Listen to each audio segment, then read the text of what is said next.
Hello everyone, today we will start PN junction.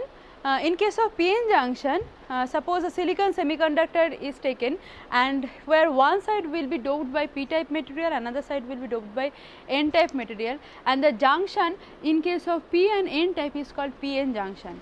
And in case of PN junction, there should be a structural continuity in the device. That means the P and N type is not connected separately. Just like we will take an P type and N type and we will connect this P and N type and the junction will be called PN junction. Not like that. There should be a structural continuity in case of PN junction. Now, further if you study what is P type and what is N type, in case of P type we know that the majority charge carriers in case of P type semiconductors are holes and the minority charge carriers are electron. In case of N type material, the majority charge carrier are electron and minority charge carrier are holes. So, when these P and N are come together, then one thing will happen, that is diffusion, which I have discussed in the earlier classes. That is, when there will be a concentration gradient throughout the device, then by the property, that is diffusion, all the charge carrier will flow from higher concentration to lower concentration to maintain the concentration equal. So, in this case P type, the majority charge carriers are hole and minority charge carriers are electron in case of N type. That means the concentration gradient of holes are maximum over there and minimum at N type region. In the same, in concentration of electron are maximum in case of N type and minimum in case of P type. So, what will happen in case of diffusion? All the positive charge carrier will try to diffuse from P to N, and from N type electron will try to diffuse from N to P.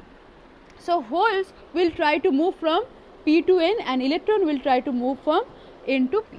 And for that, what will happen, that is called recombination, because all the charge carrier are free over here. So, when they will try to diffuse from P type to N type or N type to P type, then at the junction there will be a process which is called recombination, and by the recombination all the free charge carrier will be vanished or will be depleted. So, after this, when this majority charge carrier will try to diffuse from P to N and electrons will try to diffuse from N to P, then at the junction there will be depletion or there will be depletion of free charge carrier. So, this junction will be in this case there will be no free charge carrier, and that is why this region is called depletion region or space charge region. Why depletion region? Because there is no free charge carrier over there. That is why it is called depletion region. Now, what charge will be built at this region and what charge will be built at this region?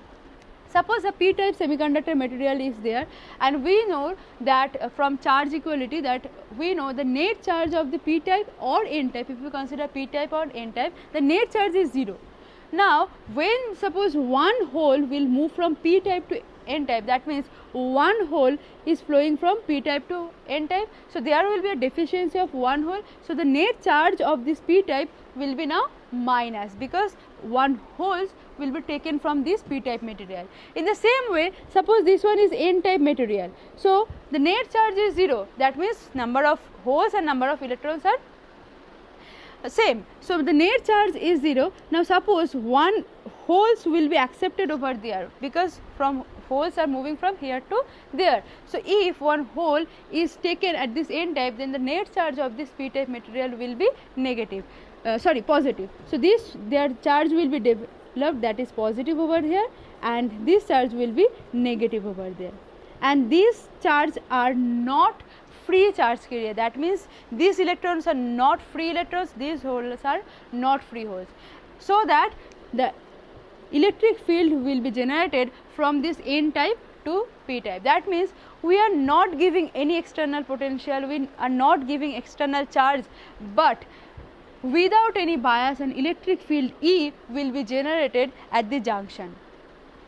That means we are creating a voltage which is called V, that is called built-in potential voltage, which is expressed by E multiplied by D.